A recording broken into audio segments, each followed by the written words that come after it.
Kag sa good vibes,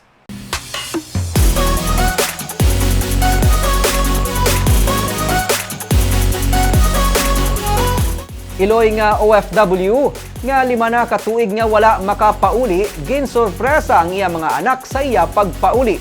Aton saksihan ang ilaliwat nga pagkit-anay sa sini nga report.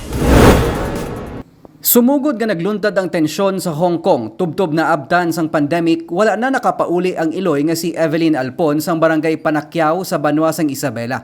Gani sa nagligad nga bulan, iya ginsurpresa ang iya 3 ka mga kabataan.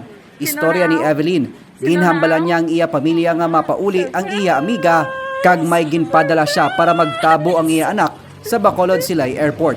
Gani sa makita siya ni Kyle nga iya ikaduha nga anak, wala mapunggan sang bata nga magtulo ang luha.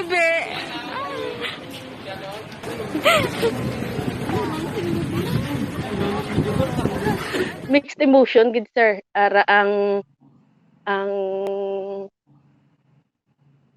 basta lang sa ako lang nga feeling niya sir nga pag uli ko gusto ko sila mahakos, gusto ko sila makaupod, tapos kay galuto ko di siling gahambal sila permi sa akon nga malutuan mo man kami magpuli kaha amo ginasapin sir ko sir, lutuan ko sila, asikasuhon ko sila.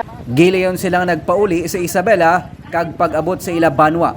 Gin kakibot man sa iya 2 pa ka mga anak ang iya pag-abot. Sa kahidlaw wala mapunggan ang paghilibion sa liwat nga paginupnanay sang pamilya. Ang ginahuna-huna ko gud sir ang ano nila ay pag-eskwela.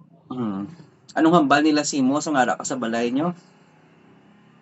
Nainang obra namon kadlaw kaon tapos gambal man sila nga tani man di ka na lang magbalik no. Sige na explain ko man sa ila nga para ni sa inyo ginahimo namon ni papa mo Masobra na sa 20 ka tuig ginagatrabaho sa abroad si Evelyn sa handom nga mapatapos niya sa pag-eskwela ang 3 ka mga kabataan. Ang iya bana nagamaneho sang kaugalingon nila nga tricycle. Nakabalik na karon sa Hong Kong si Evelyn. Apang bisan sa malipot nga panahon, malipayon siya nga nakaupod liwat ang iya pamilya.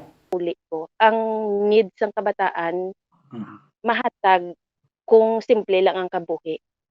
Diba? Kung simplehon ta lang ang pangabuhi. So na-realize ko nga mas importante nga updanay kami. So hindi man siguro, hindi man subong or hindi man next year nga ma-for good ako, pero at least may ara na bala sang ginatulok in the future nga mag-for good para nga ara ako sa tupad nila. Sa bulig sang social media, kag moderno nga teknolohiya, bisan paano nabuhin-buhinan ang kahidlaw kag sakripisyo ni Evelyn para sa pamilya. Tuyo niya nga makasupot pa sang kwarta antes tigayon nga magpauli, kag permanente na nga magtener sa probinsya, kaupod ang pamilya.